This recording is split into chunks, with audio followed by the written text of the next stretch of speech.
सायली परब कवाडी प्रकरणाची मुख्यमंत्र्यांनी घेतली गंभीर दखल। लोकशाही मराठीच्या बातमीची मुख्यमंत्र्यांनी दखल घेतली आहे। पोलीस अधीक्षकांना तपास गतीने करण्याचे आदेश। तर मुख्यमंत्री देवेंद्र फडणवीसांनी आदेश दिल्याचं कळतंय।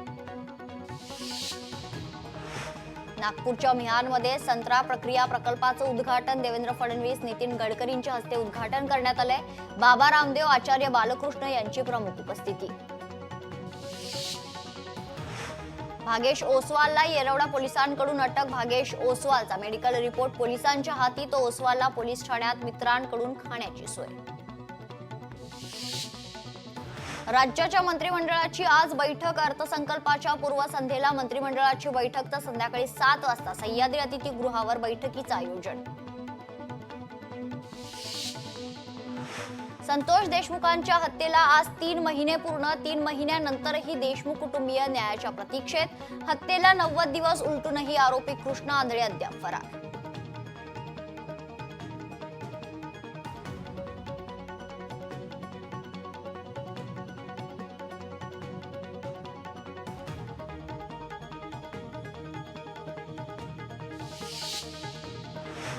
धनंजय देशमुख यांनी देहदानाचा संकल्प केलाय। वाढदिवसाच्या दिवशीच देहदानाचा संकल्प करण्यात आलाय। अंबेजोगाई येथील उपजिल्हा रुग्णालयात भरला अर्ज।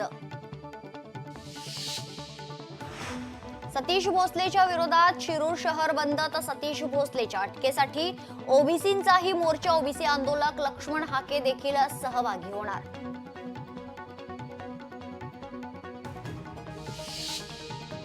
दिल्लीत लाडक्या बहिणींना मिळणार 2500 रुपये। दिल्लीत महिला समृद्धी योजना लागू।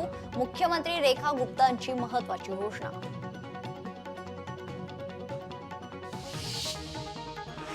दाक्षिणात्य अभिनेत्री रन्या रावच्या अडचणीत वाढ। सोने तस्करी प्रकरणात सीबीआयकडून तपास सुरू। तर यूएईत 30 वेळा भेटी देत सोन्याची तस्करी केल्याचं उघड। शिवना टाकळी परिसरातील शेतकरी आक्रमक। टाकळी मध्यम प्रकल्पातून नदीपात्रात पाणी सोडण्याचा निर्णय। प्रकल्पातून पाणी सोडल्यास नदीपात्रात उड्या घेण्याचा इशारा।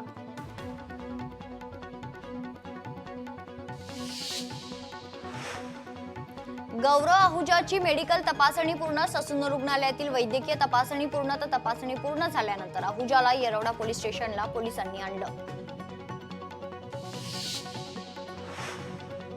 बीएमसीच्या निवडणुकीसाठी शिवसेनेची मोर्चे बांधणी। डॉक्टर श्रीकांत शिंदेंच्या नेतृत्वात कार्यकर्त्यांच्या बैठका सुरू।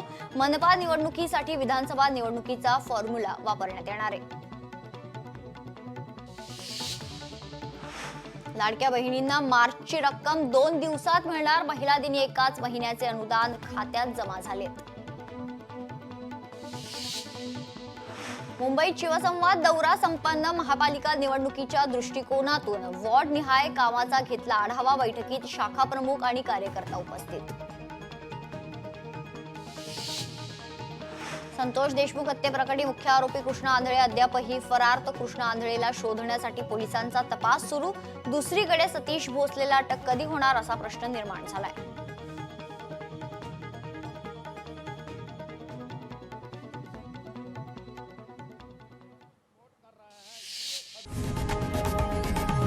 लोकशाही मराठी ऐका, पहा, जागरूक रहा।